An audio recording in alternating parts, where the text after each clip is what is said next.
एक समय की बात है, गौतम बुद्ध अपने शिष्यों के साथ बैठे हुए थे और उन्हें उपदेश दे रहे थे। तब उन्होंने अपने शिष्यों से कहा, क्रोध इंसान का सबसे बड़ा दुश्मन है। क्रोध करने वाला व्यक्ति खुद को तो हानि पहुंचाता ही है, लेकिन दूसरों को भी हानि पहुंचाता है।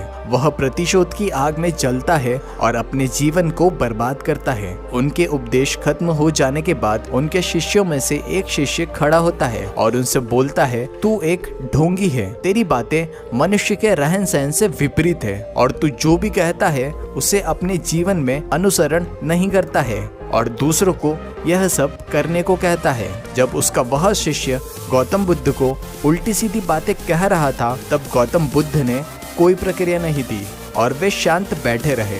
लेकिन ऐसे में यह व्यक्ति और भी ज्यादा गुस्सा हो गया और गुस्से में आकर उसने गौतम बुद्ध के मुंह पर थूक दिया और इसके बाद भी गौतम बुद्ध को गुस्सा नहीं आया और वे शांत थे। उन्होंने अपने चेहरे से थूक को पोंछा और वह चुपचाप बैठ गए और यह सब देखकर वह शिष्य उस जगह को छोड़कर चला गया और अगले दिन अपने घर पहुंचा।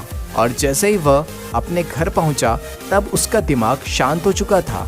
उसे इस बात का एहसास हुआ कि उसने कितनी बड़ी गलती की है और वह खुद को मन ही मन कहने लगा, यह मैंने क्या कर दिया।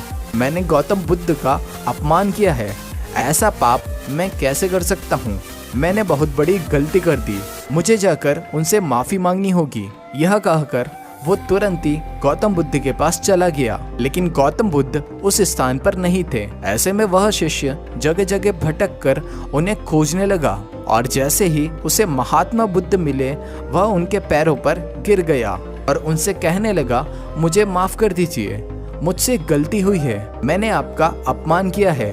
मैंने यह बहुत बड़ा पाप किया है। और यह सब देखकर गौतम बुद्ध ने उनसे कहा, शांत हो जाओ, क्या बात है, मुझे बताओ, तुम कौन हो। गौतम बुद्ध के यह प्रश्न पूछने पर वह शिष्य चौंक गया और वह सोचने लगा कि महात्मा बुद्ध मुझे कैसे भूल सकते हैं।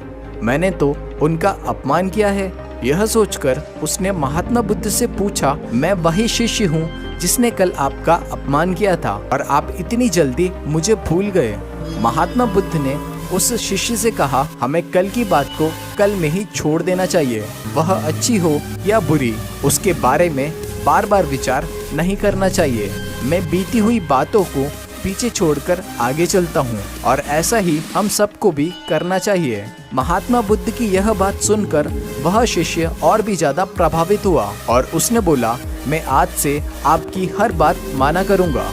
इस कहानी से हमें यह सीख मिलती है कि क्रोध करना इंसान के लिए सबसे खतरनाक है। यह मनुष्य का सबसे बड़ा दुश्मन है जो उसे बर्बाद कर सकता है। इसलिए मनुष्य को कभी भी क्रोध नहीं करना चाहिए। और इस कहानी से हमें यह भी सीख मिलती है कि बीती हुई बातों को भूलकर हमें आगे बढ़ना चाहिए। अगर कोई मनुष्य अपनी बीती हुई बातों पर ज्यादा ध्यान देता है तो उसका ध्यान पूरी तरह से भूतकाल में लगा होता है और वह इंसान कभी भी आगे बढ़ने की ओर विचार नहीं कर पाता। इसलिए हमेशा पुरानी बातों को छोड़कर आगे बढ़ने की सोचें।